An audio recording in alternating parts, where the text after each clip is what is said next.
Hello, everybody. My name is Ilona, and I'm here with Outi. And Hello. hello, and we are going to spend some nice time with you, roughly about 1 hour. But we are not going to talk the full 1 hour ourselves. We leave at least 20 minutes in the end for you to ask questions, and hopefully we can give some very good answers to your questions. Um, okay, let's start with the topic, which is foundations for creating a growth mindset and how to help teams successfully navigate uncertainty. During our session, Outi is going to introduce us to a coaching tool called Safety Steps. But before we go there, let's get an overview of the organization that is organizing or has put together this program for the coaching week in Estonia. So this organization is called International Coaching Federation, Estonian chapter, and globally, International Coaching Federation is one of the biggest organizations that is combining all professional coaches. All those who are certified by ICF have a required training and they have taken exams in order to prove that they actually are professionals in this field. So altogether, there are 62,000 members in 150 countries belonging to this International Coaching Federation. So let's go to the Estonian chapter. So Estonian chapter is just part of this International Coaching Federation. At the moment, we have 116 active members. It's quite rapidly growing over the years, and we have those master coaches, 2 members. Then we have professional coaches, 24, and associate coaches, 31. So these are the main certificates that you can get when you take those exams. So our mission is to help leaders, but not only leaders, different organizations, like also specialists, to apply, at first become aware what is coaching and then apply those coaching principles in their everyday work. And last but not least, this week is International Coaching Week, organized by ICF Global. And as an Estonian chapter, we have put together a program for everybody. It's not only for members. So for everybody to join us and to know more about different aspects of coaching. And the event that you are participating in right now is one of those sessions. It's the only one in English that we have this week. The others are in Estonian language. And we are going to go deeper into the foundations of psychological safety and creating a growth mindset. So there are 2 sessions tomorrow and 2 sessions the day after tomorrow as well. This session now is being recorded, and hopefully this will be then later possible. It will be possible to go back and sort of review it. Okay, so let's go to the introduction and agreements. As the time is a bit limited, but the topic according to my understanding and my belief, is really important. Then we would like with Outi to do the first part ourselves, meaning that we explain the concepts and Outi will explain the tool itself. And then we would like you to ask questions. In case you get questions already during our discussion or during our presentation, please feel free to put the questions in the chat. Then we can pick it up later. So don't just leave it there, put the question in the chat and we will answer it afterwards. There is 1 or 2 moments where we are hoping you will engage with us, meaning that we will ask you to show thumbs up or thumbs down. So if you don't mind and you have a moment, please engage with these activities as well. So the first thing is probably now to introduce ourselves. So Outi, would you be so nice and tell a few words about yourself? Yes. Thank you, Ilona. Lovely to be here joining you this morning. My name is Outi Stüber. I come from a company called Sitomo, which is based in Finland, but we do have clients who are global companies, so we have some international collaborations as well. And we've been working together with Ilona for a couple of years, which has been very lovely.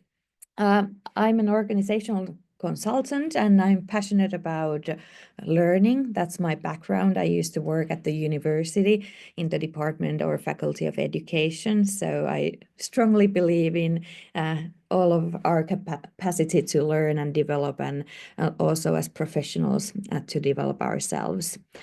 And I work with many topics. Psychological safety is in the core of all of those, but I do feedback trainings and leadership trainings and also team building trainings, and kind of, as I said, when psychological safety is in the core, then it's all about collaboration and how we can get the best out of our people. But lovely to be here. Okay, thank you, Outi. Okay, a few words about me. My name is Ilona Lott. I have many roles, but maybe the ones that are important here at the moment are that I'm an ACC coach, certified. I'm also a mentor. I'm a founder of a consultancy called Human Element Solutions, and I'm also a coach in a company called Pivotly.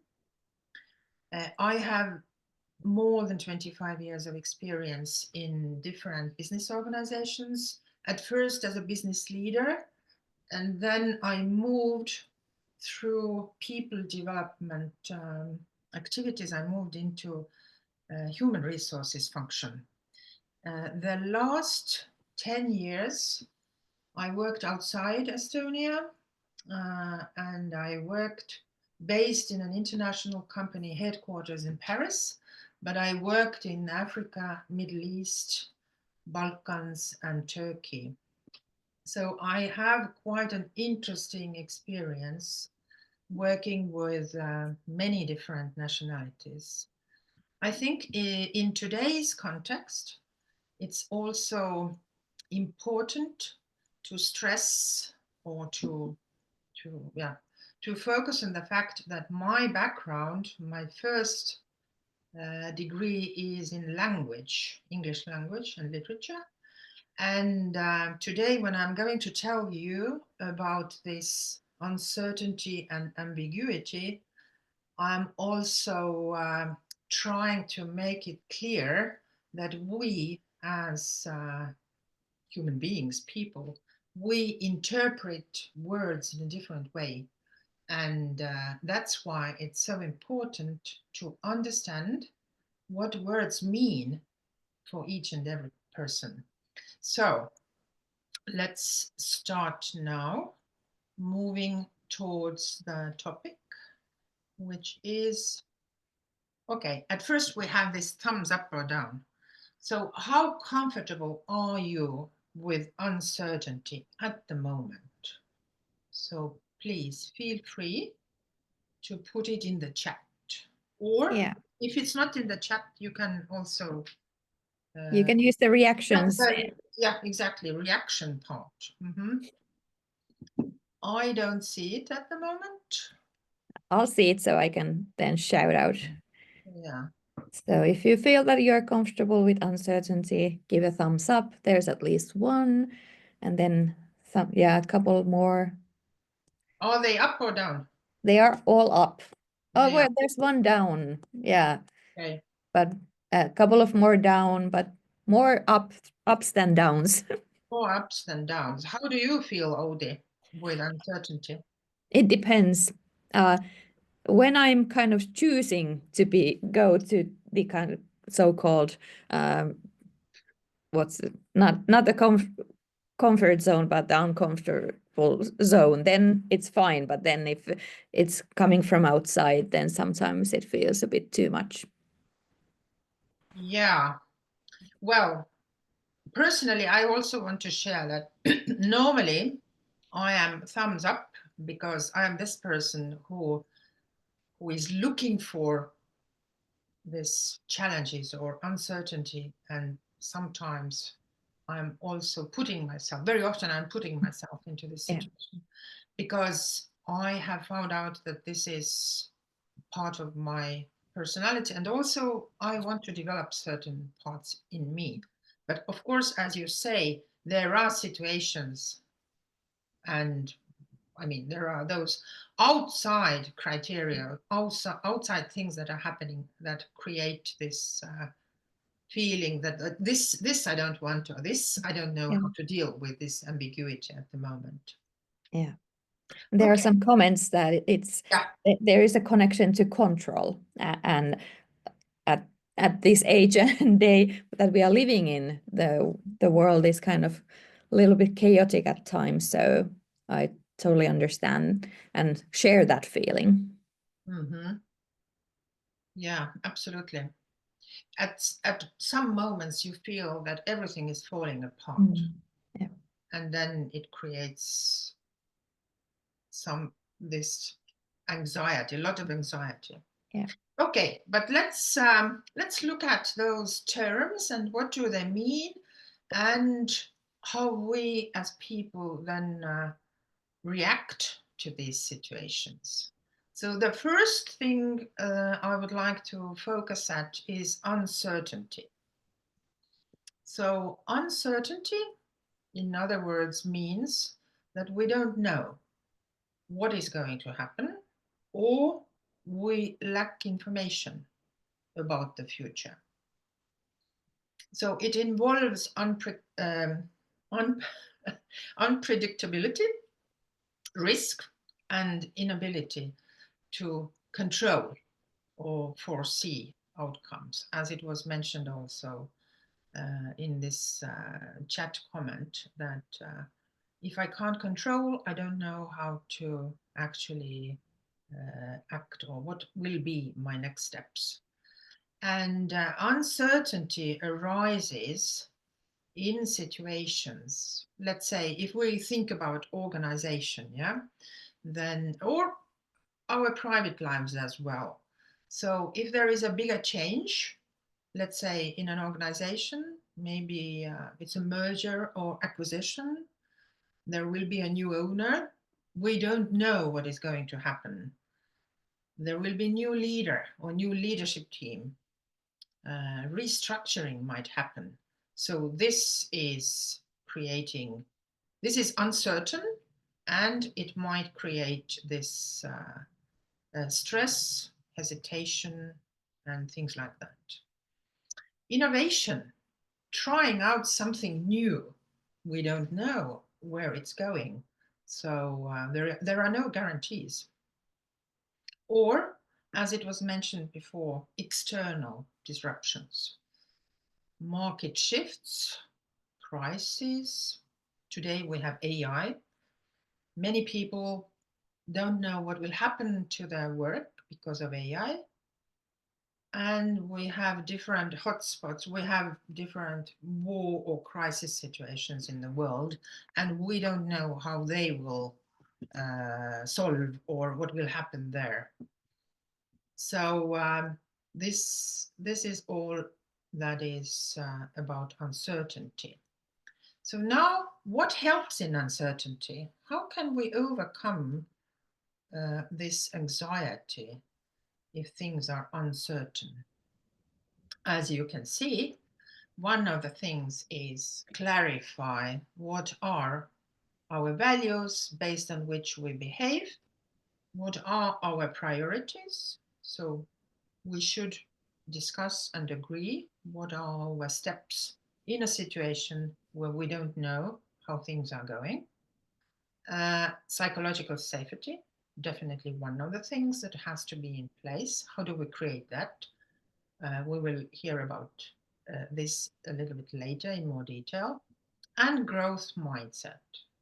So small learnable steps instead of waiting for perfect answers, which means that we still move on, we just take maybe smaller steps. Maybe I can share here one personal experience to illustrate this uncertainty coping mechanism. It was during the last financial crisis, 2008, 2009, when I was working already in this global company. At that time, I was still working in the Baltics, so in charge of Estonia, Latvia, Lithuania, as an HR director. And those who remember, then the situation became so bad that our company had to do different waves of layoffs because our sales dropped drastically during that time, and you can't actually keep on going if your company is not earning money. So we did 3 waves of layoffs during that time. And in the third wave, I actually made myself redundant in this organization because we already had reduced the number of people to a certain extent where I could see, and we actually took out certain level of managers because they were not needed anymore. In a smaller organization, you can actually manage with a less heavy management team or less managers. So having said that, and coming out with the idea that I will leave, I was proposed this job in the headquarters. So you never know what these changes might bring and this uncertainty. So we actually did very clear plans for a shorter period of time. So we took it 6 months, split it into 1 month, those action plans. And all the time we had a rolling forecast. All the time we were checking ourselves against our rolling forecast, whether it's real or things are going worse. So this is one of the ways how to manage this uncertainty. And I'm sure many organizations today are in quite a similar situation. Although it's not exactly the same crisis, but it's quite, it is crisis. I Now, think many of those working as coaches might also recognize this, that when they are helping their yes. customers, that it is all about trying to find that agency and trying to find the things that we can affect and have influence on, rather than look at all the fears and concerns and everything that we can't really control.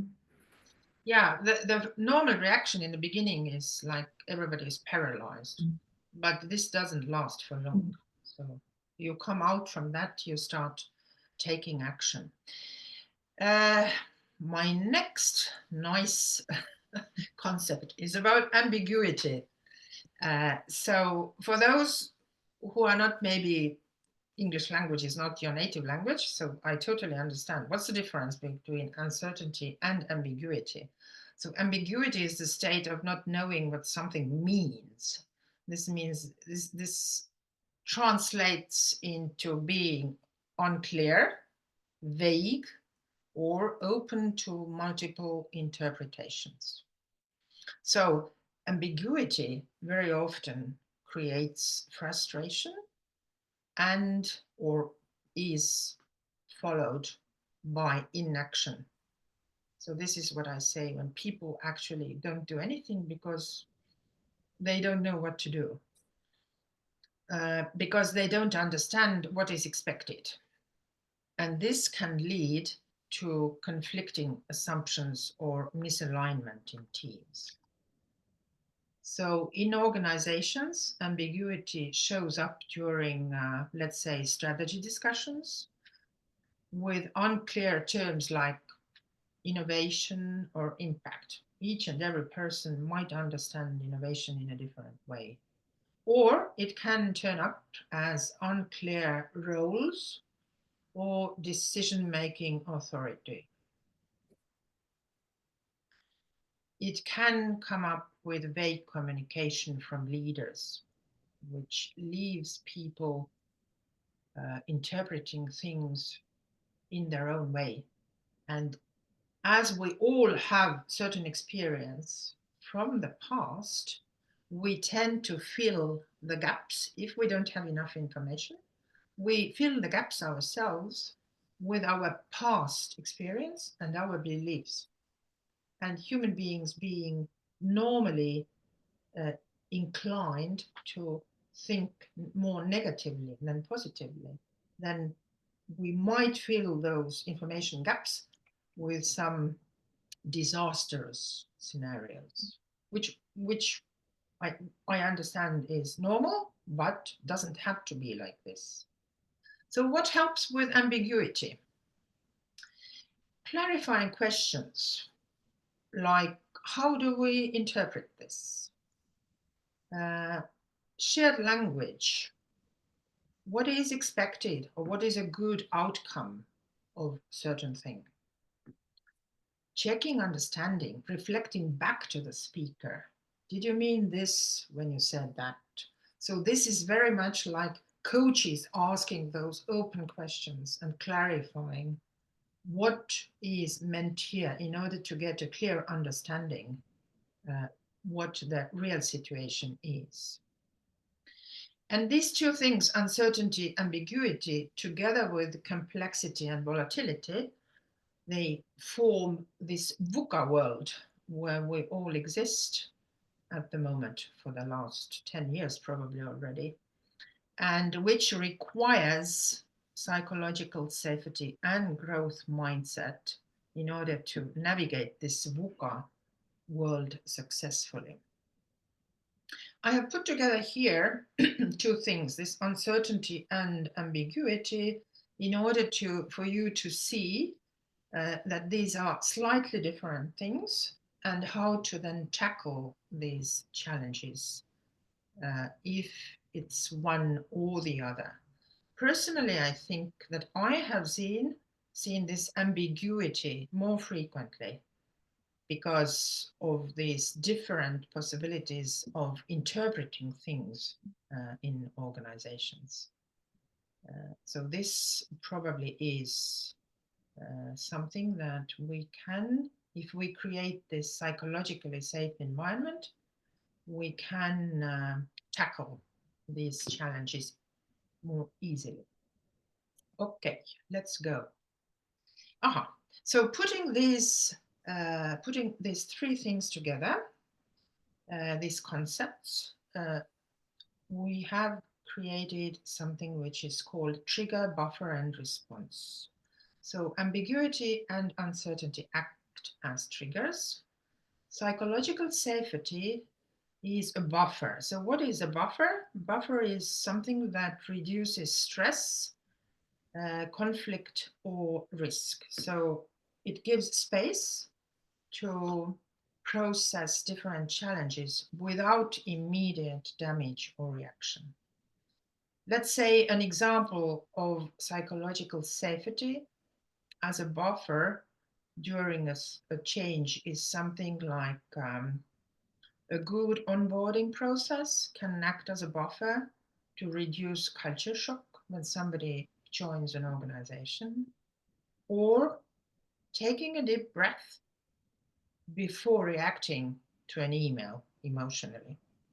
So you have all probably experienced that sometimes, at least I have, sometimes I see something written and my first feeling is emotion, which is sort of paralyzing because I understand that the person has misinterpreted what I wanted to say. And emails are really tricky because in emails it's very difficult to manage all those ambiguous aspects. So instead of replying immediately, sleep on it, and maybe you can reply next day and be constructive and solve the situation in a nice way. So the next one is about fixed and growth mindset. So we bring all this together, this trigger buffer, and then we have the response. And the response is having growth mindset, which means that the team with a growth mindset will see uncertainty and ambiguity as a chance to learn. And normally, how they react is that they see an opportunity there. They admit that they don't have answers to everything, but they also admit that they can figure out the answers on the way to the solution. So, a team that where people feel psychologically safe, they might say that, okay, let's go and explore different interpretations and what that might mean for us. Yes, so here are some different those positive growth mindset activities or behaviors also listed. And here is an illustration showing that even if I don't know, I'll figure it out. But this doesn't happen in itself. You have to have those preconditions, which is psychological safety in place in the team so that people can actually go and discuss about the things that they feel or that are making them uncomfortable. Okay, long story short, let's go to psychological safety. Please, Outi, the floor is yours. Yes, thank you. You can put this next slide. Yes. There's a quote or citation from Amy Edmondson, who is one of the leading researchers of the topic, describing psychological safety, that it is a shared belief that one will not be punished, humiliated, or when they are speaking up with ideas, questions, concerns, or mistakes. And when we are living in this kind of VUCA or uncertain world, it is very vital that in our teams and organizations, people can voice up their concerns and fears or whatever they have in their minds, because when they are able to do so, then they are more able to focus on the actual goals and what they are supposed to do in the workplace.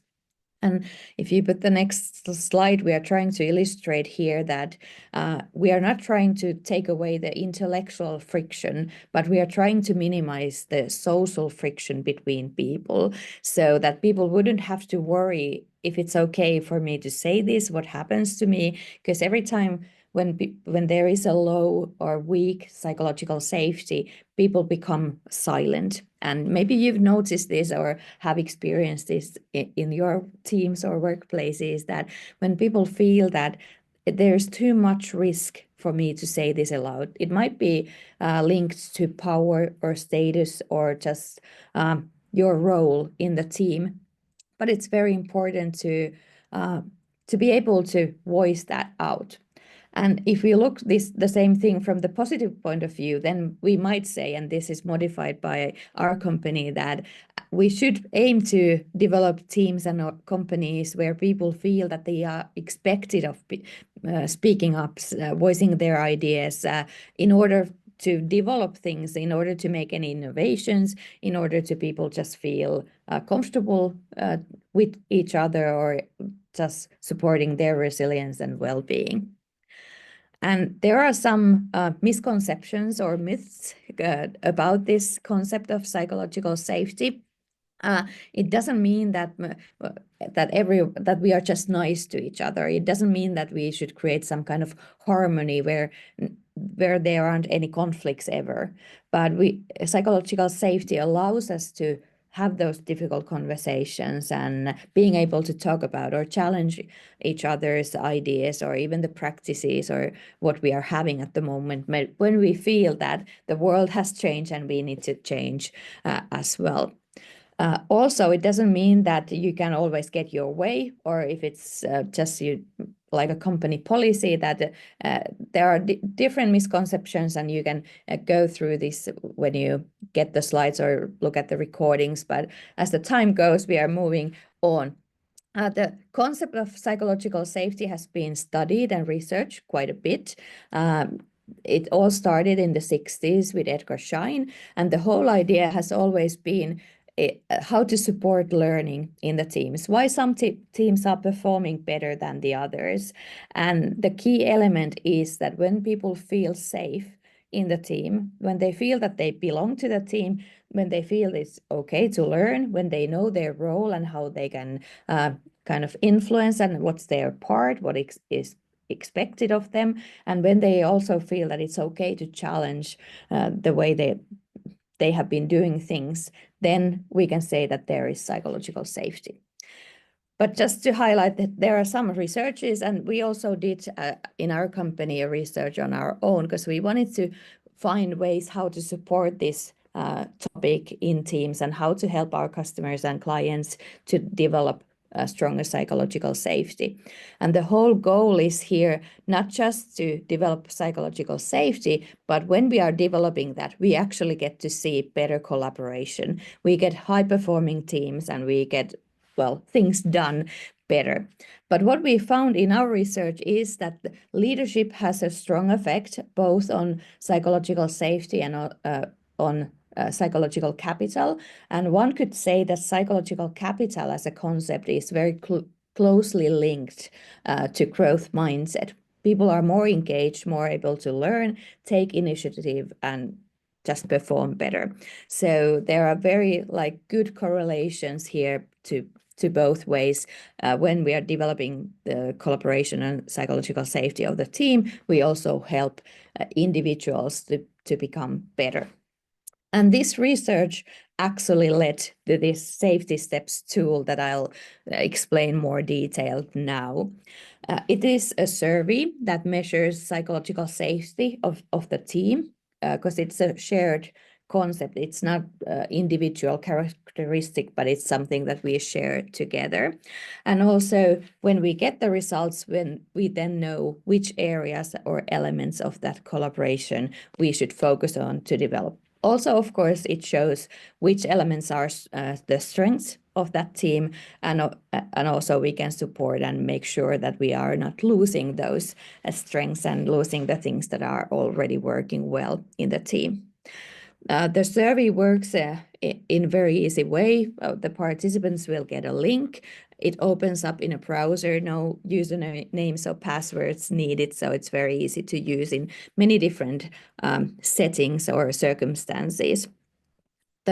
All the responses are anonymous, and we can guarantee that kind of security and privacy with the survey. And it's built in a way that everything is stored within Europe, so it's in that sense it's also very safe to use.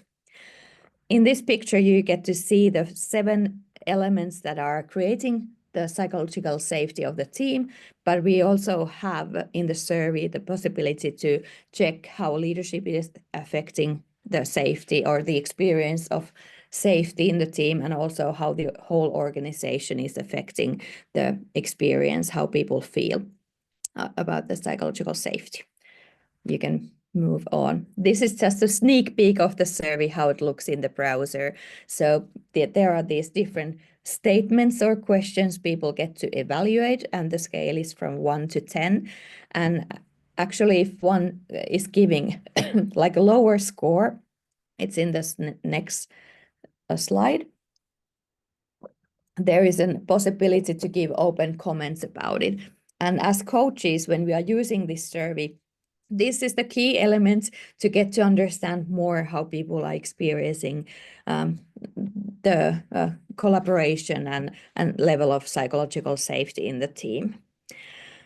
And then after people have responded to the survey, we get the results. And this kind of report is very useful for the manager of the team, but also if there is a coach or trainer or consultant helping the team develop collaboration.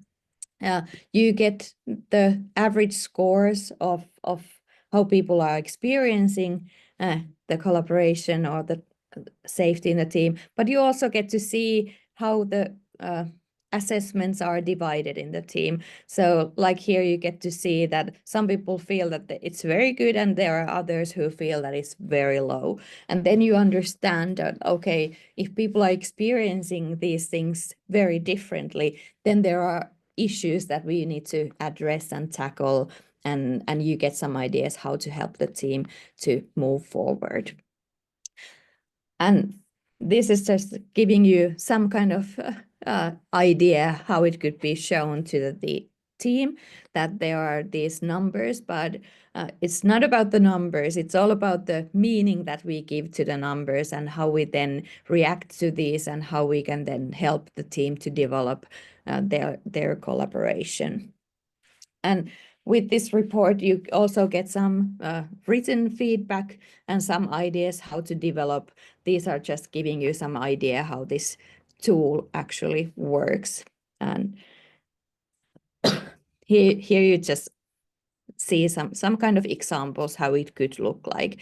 And then the team gets all this information, and then what we are as coaches and consultants doing when we are using this tool is that we facilitate the discussions when we are having debriefing sessions about the results, then trying to find that kind of questions and exercises that really gets the team talking about the important things or topics that matter or that are very closely linked to their collaboration. And as said, it's not about the numbers, it's all about the meaning behind the numbers. So even if the kind of top level C-level leaders are of course always interested about the numbers and seeing how the whole company is doing in this realm of psychological safety, we should be curious about what's behind the numbers and what's the experience people are having behind the numbers in order to really help the organizations to become better.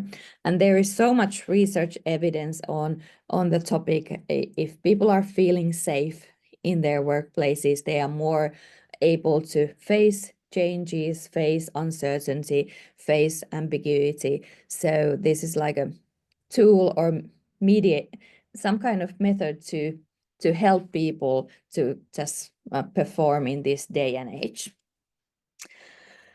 And just as this was a brief introduction of the tool itself, the experiences that we've had when we've used this in Finland, and some of the companies have been global that we've used this for, is that people feel that we get to speak about the right things more fast. If you are thinking of like a developmental process, or if you are coaching a team, then there is a time when if you're just starting from zero, then it takes time to really understand what's going on and what's kind of under the surface. But using a tool like this can really help to navigate and understand deeper, on a deeper level, what's happening and how people are experiencing being part of or member of that team. So that's been one of the key insights here, that we get get to know the team faster, and we get to know and understand more about the team. And of course, everyone's voice is heard, not only those that are kind of speaking more openly in a group setting, but also those that are more quiet. We get everyone's voice to the table. And we've had some good experiences also, that if we have done the survey twice or even 3 times to a team, that it has been increasing the level of psychological safety if it's combined with some kind of facilitation, and there are some discussions and some kind of exercises for the team as well, so that they get to talk about topics that are important for them. Yes, but I can, of course, share more of these stories when we have the time for the questions and answers.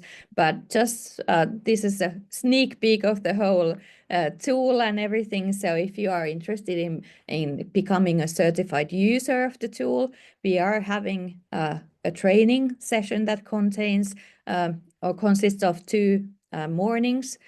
It will be online and in English, and if you are interested and register now, there is an early bird price for that. And if you can contact me or Ilona, and we can tell you more about this. And even if this training is in English, the whole tool, it's been translated into Estonian, so there is this option of using this in Estonia as well. And then Ilona is having a pilot project. You can share about that. Yeah, because I believe in the need of introducing this safety steps in Estonia into our organizations. And I also believe that we need to pilot it at least to see the first results and how it's been received. So I'm asking companies to, or people who work in organizations that would like to be part of the pilot, to contact me during May. The sooner the better. I think we can take 5 companies into this pilot, and then we can agree how we can carry out the pilot. So I put here my email address, but yeah, you can contact me through LinkedIn as well. So all those possible options are available. So Yeah. I stop sharing now because I don't see anyone when I share.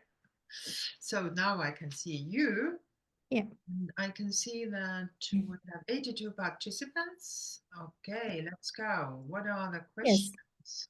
So And now feel free to ask questions. Arno is waving. Yes, Arno, please. yes. And there's one question in the chat, but Anu first. Go ahead. Yeah. You're muted. Oh, okay. Anu, you are still muted, so I can unmute. I think it is a great tool, and all this concept by Amy is really needed and wonderful in our labor market and in organizations right now, I believe. It would prevent all those difficult situations, but partly prevent, of course, people are not only living in their working place, and they might have problems with health and family or whatever, but it is a big part of our life cycle. Yeah. But also, if people feel that they can talk about those issues that are happening in their private life, and of course they can decide how much they want to share. But even if saying that I have some things happening in my private life that affect me and my well-being at work, so I maybe need some help, that's also a good starting point for them, so that the team can help and support each other. So yeah, this concept really makes sense, and I also, as Ilona said, I believe in it. Thank you, Anu. Tuuli has asked a little bit more specific questions. Like, you see that, Outi, yes? Yeah, I see the question. So the question goes, could you share a bit about the process, interventions, measures after the survey that you as coaches have used? Yes. It all, of course, depends on the company and depends how much they want to invest and how much they can invest time-wise or money-wise to the process. So the minimum is to get the survey and then the results, and we go through the results with the manager so they get the support how to then continue with the team. But of course, if they have more time to invest on it, then we might have 2 to 3 sessions, maybe like 2-hour, 3-hour sessions where we focus on the topics that arises from the survey, and then we already have some kind of ready-made exercises that our certified coaches can use. But of course, when many of the people have already long background in coaching and they have their own exercises or facilitation methods, we of course support them to use those. So it depends on the situation and on the team, and of course on the results, which kind of topics we then take to the facilitation process.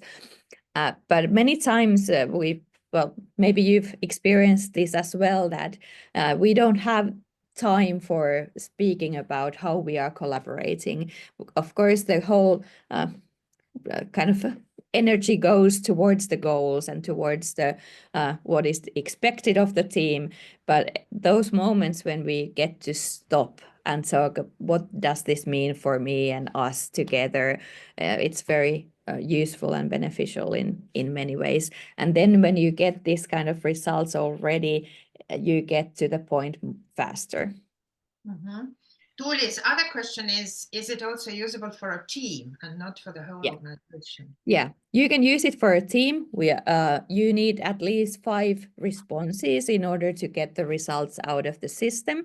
This is because we want to guarantee the privacy and anonymity of everyone who is participating. Because if you have only 3 people, then it's easy to recognize who is responding and what. So we need at least 5. But if the team is bigger than that, then this is very useful tool. Tamara is asking also about anonymity. So yes, we don't ask any sociodemographics of the respondents. Of course, sometimes we might know about the team, maybe the ages or different things about the team already. But basically, this can be done in a way that it's just the anonymous survey to the team members, and then we don't know who has responded and what, and that's the goal, so that it could be a very equal experience for the whole team. Okay, we have an interesting question from Raja Jabir. Yes. Do some questions have more weight than others? In this survey, no. We've done this or created this and designed this survey with a researcher who has done all the statistical analysis behind it, and those questions are then grouped into those 7 elements that you saw in the picture.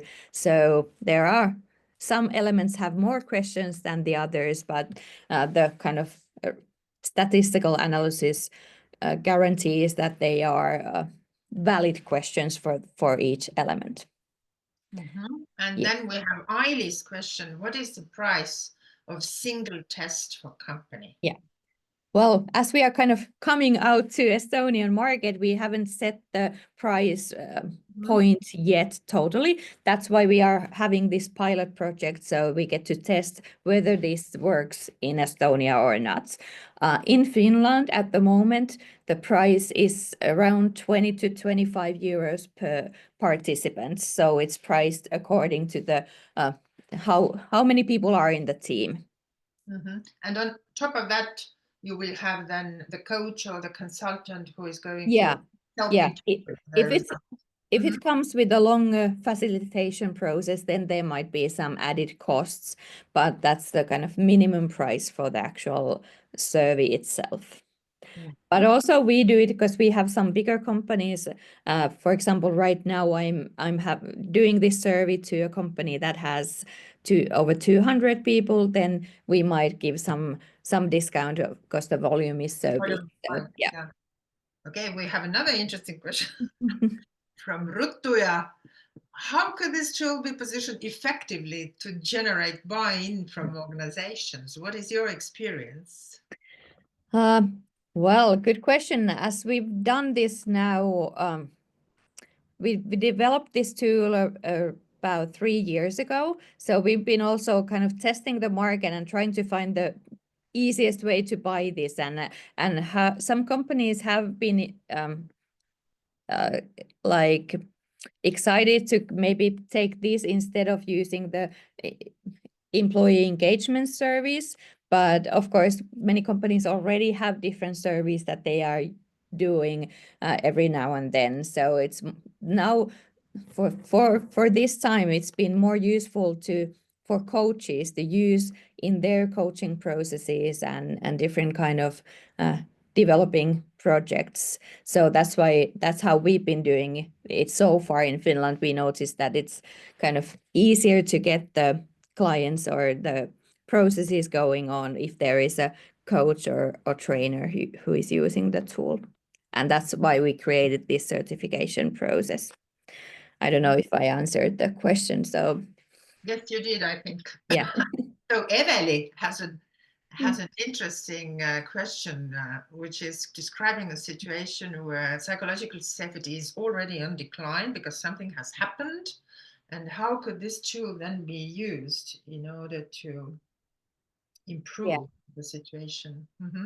Yeah, I guess the main benefit here is that we get to hear everyone, or we get to give the opportunity to everyone in the company to voice their experience, and by using this survey, not only get the numbers and seeing where the effect has been the strongest, but also many times people are giving those open comments which reveal more on the background itself as well. So I'd say, and of course, if the company uses this tool survey regularly, then we get to see how the numbers go and fluctuate during different times of the organization. But I'd say the benefit is that we get to give everyone an opportunity to say how they are feeling, and then get the ideas from there, that which are the things that we need to focus on. And Aili has a question. Can I order tests without certification? Yes. Yeah, that's sometimes I feel that it's hard to communicate about this tool, because we have these two options. For coaches, it is a possibility to get a certification to use this tool, and for companies, then you can just order this survey, and then we'll do all the facilitation and we do all the technical stuff behind the survey, so you get the results. So yeah, there are two different options. Yeah, but I just want to highlight once more, I think it came through, but as I'm really passionate about the whole concept and the topic, so it is not about doing the test in itself. So it is not about those numbers. It is more starting the discussion. And even if you might see good numbers already. I think you shared one example in Finland where the numbers were okay. Yeah. They were more all on the positive side. But still, what happened? You remember this? I don't remember the name of the company, but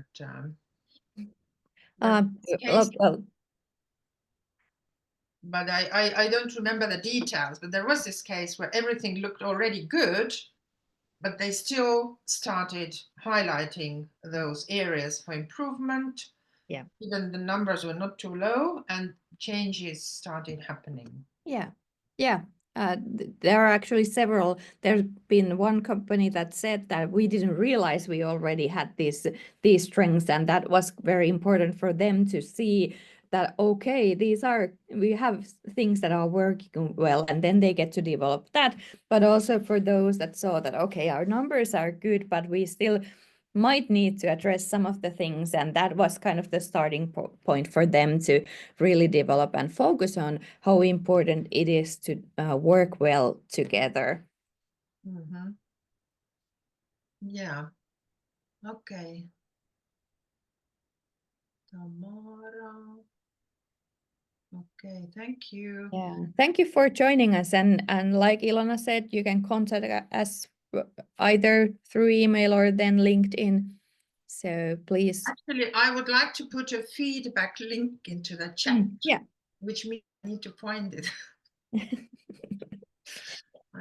But there's still a few minutes if there's any questions. So please don't go away. I will put a feedback link. Maybe more questions. Oh, now I know where it is. Maybe some ideas that you got. Yeah. Here it is. Yeah. There are too many links. Yeah. Please, Eveli, if you have any comments. Yes, I actually want to say thank you for the session. It was truly interesting to see how you both shared your experiences. And especially want to thank you about Ilona, you this time actually. You said something that in VUCA world, the psychological safety is like something that is really necessary to navigate through it, right? And I really hadn't thought of it like that before. Indeed, with all this VUCA stuff going on, and it's not getting easier, much probably even more dynamic. So yes, indeed, the safety really, really is the key in a way to open up people more.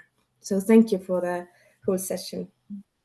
Thank you, Eveli. I just want to my observation, because yesterday I was with my students. They are in their early 20s, and they all have this sort of anxiety for different things, and even as much as I try to create a very safe, psychologically safe environment in my practical classes, some of them still gave me feedback that they didn't feel comfortable enough to be proactive and share their thoughts during our practical classes.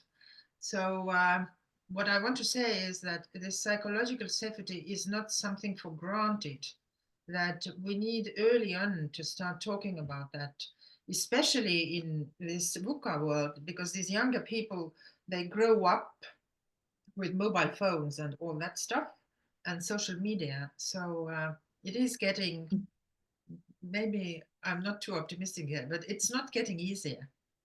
It is sort of, they come to our companies, they join the workforce, and they are already feeling sort of anxious towards different things, climate and other things as well. So all this is the feedback form is not in English. Yes, it isn't. probably maybe you can use Google Translate, because it's not made by me, the feedback form. So yeah, you can write your responses in English, but use Google Translate for the questions. Yeah, sorry about that, because we were the only session in English, so therefore this one hasn't been done for that sense. Okay, but thank you for the comments, and I replied to Tuuli that yes, if there are a lot of interest or even more interest, then we are willing and definitely interested in hosting more sessions, maybe in the fall, or just seeing where this could go together. Yeah, don't hesitate. Yeah. We are here. Ilona, do you know where the recording goes? So is it sent to everyone who has been registered? I don't think so, because the account is ICF account, so I will find out how it's going to be shared. But thank you, everybody. Have a nice day. Yes. And I hope to see you again. Yeah. Me and Outi, we welcome you to our next thank you journey. Yeah, thank you all. Thank you. Bye.